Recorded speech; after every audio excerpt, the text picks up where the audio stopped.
Hey guys, welcome to the very first video review for Sargent Suds. I am the Sargent. We're going to go ahead and make our first review based on this Silver and Black IPA. It's brewed by Branchline Brewing Co. here in San Antonio.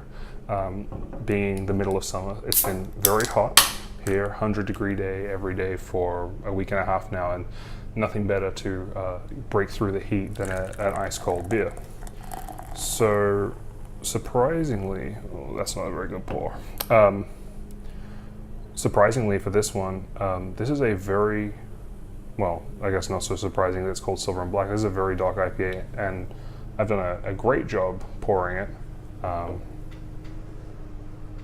It smells very fruity, sweet almost.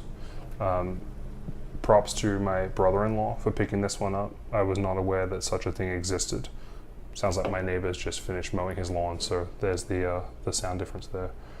So, kind of looking at this, again, did a great job on the pour, guys. It kind of looks Guinnessy. It's a lot more carbonated. Obviously, there's quite a big head on this, but it's very thick and dark.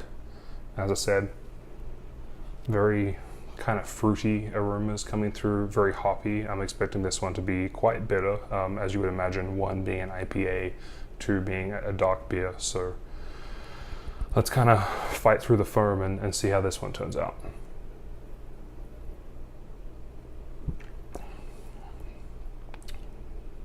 So it's got a fair kick to it. It's pretty bitter. It tastes kind of coffee. Honestly, this one is pretty much a combination of a stout and an IPA by the taste of it. You know, it kind of has that deep Guinnessy kind of almost smoky coffee taste about it, but it's also a lot more carbonated than a stout. Obviously, it's a bit more bitter as well than a Guinness. Quite, as I said, the hops are coming through. It doesn't taste as fruity as it smelled. It's mostly coffee flavors coming through in this one, but it looks like a root beer float. I don't know if you can see in the camera there, this sort of really thick, foamy head here, leaving pockets kind of like a soda and ice cream combination. But and as you can see, it's still very, very dark. And you know, it does smell like almost like Lost Gold IPA by Real Ale. That kind of smelt a bit like this.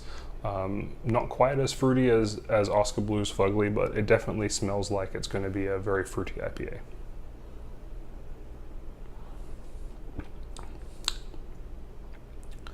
So again, it kind of starts, you know, the first taste that comes through in the mouthful, fairly bland. Then you get this kind of rush of coffee comes through, and then the hops hit you, and as it dissipates, it's quite bitter.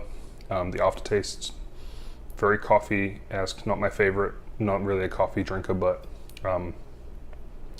it's quite bitter. Each mouthful, it's kind of building up a little bit. If you are not a fan of bitter beers, you are not going to enjoy this one. For me, I'm not having the best time with it, but it's definitely not the worst beer I've ever had. I'm going to give this one 6 out of 10.